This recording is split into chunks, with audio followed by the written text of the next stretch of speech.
Hey everybody, welcome back, and we are reading now chapter 5 of Escape from Mr. Lemoncello's Library. Just in case you want to see the cover again, you forgot. Start to understand kind of now why there's board game stuff. Okay, chapter 5. Eating lunch in the cafeteria, Kyle stared at his wilted fish sticks, wishing he could pull a magic take another turn card out of thin air. I blew it. Yep, Akimi agreed. He basically did. Can you imagine how awesome the new library is going to be if Mr. Lemoncello and his imagination factory guys had anything to do with it? Yes, I can, and I'm kind of hoping I get to see it too.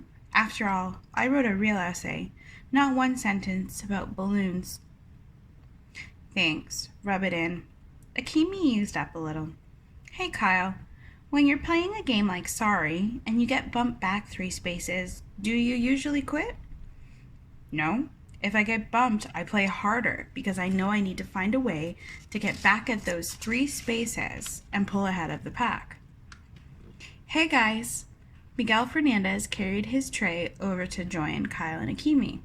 He was being followed by a kid with spiky hair and glasses the size of welding goggles. You two know Andrew Peckelman, right? Hey, said Kyle and Akimi. Hello. Andrew is one of my top library aides, said Miguel. Cool, said Akimi. Miss Younghans, the librarian, just confirmed that Mr. Lemoncello is the super secret benefactor who donated all the money to build the new public library. $500 million. She heard it on NPR, added Peckelman, who more or less talked through his nose. We did some preliminary research on Mr. Lemoncello and his connection to Alexandriaville. What did you find out? Asked Kyle. First off, said Miguel, he was born here.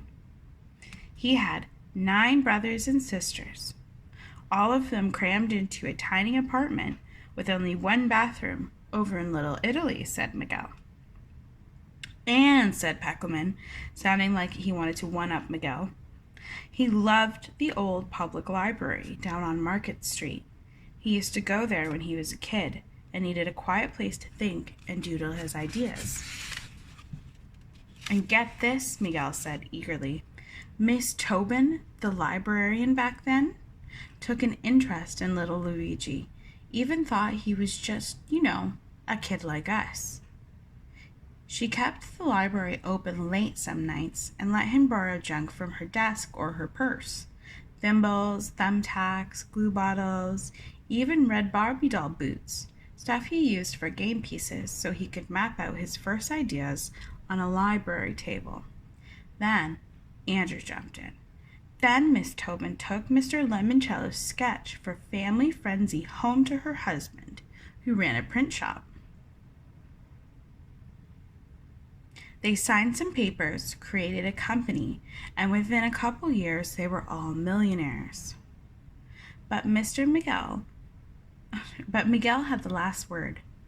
Now, of course, Mr. Lemoncello is a bazillionaire. What are you 4 nerds so excited about? Said Haley Daly as she waltzed past the gaggle of popular girls in her royal court. Haley was the princess of the 7th grade. Blonde hair, blue eyes, blazing brilliant smile. She looked like a walking toothpaste commercial. We're pumped about Mr. Lemoncello, said Miguel. And the new library, said Andrew. And, said Kyle melodramatically, just seeing you, Haley. You're so immature. Come on, girls. Haley and her friends flounced away to the cool kids' table. Check it out, said Akimi, gesturing towards the cafeteria's food line, where Charles Chiltington was balancing 2 trays, his own and one for Miss Cameron. I'm so glad you have lunchroom duty today, Miss Cameron, Kyle heard Chiltington say. If you don't mind, I have a few questions about how conversations within genres, such as poetry, drama, or essays can affect meaning? Well, Charles, I'd be happy to discuss that with you. Thank you, Miss Cameron, and may I say, that sweater certainly complements your eye color. What a suck-up, says Akimi. Chiltington's trying to use his Weasley charm to make Mrs. C send his essay up the line to Mr. Lemoncello. Don't worry, said Kyle. Mrs. Cameron isn't the final judge.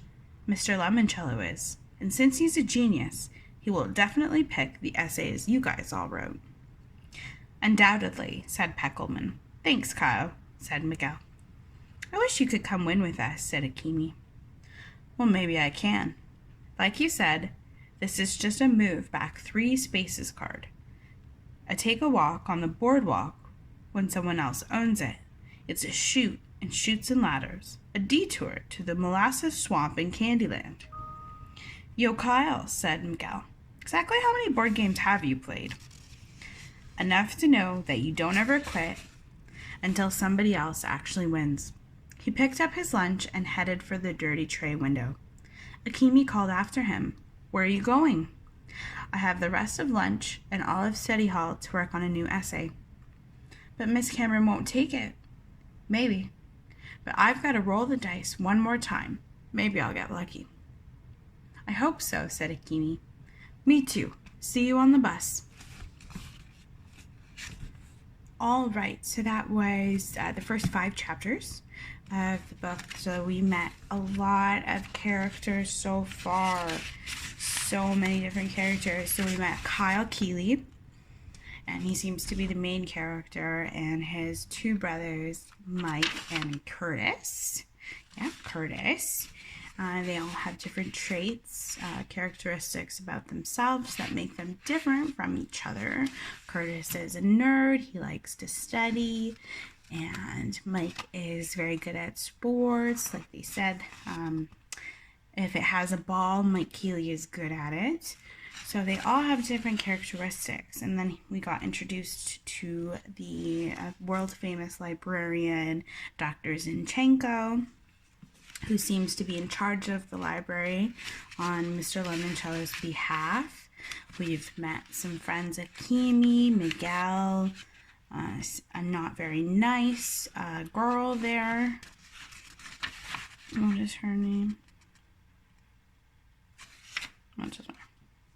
Anyway, Akimi, his best friend.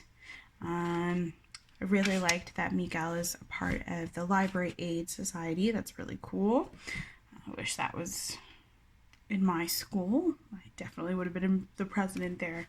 So lots of good stuff. Hopefully you guys are answering some questions and talking about everything that's going on and doing the discussion. And hopefully if I get to see you guys in person soon, we can have those talks too. And stay tuned for chapter 6. Thanks.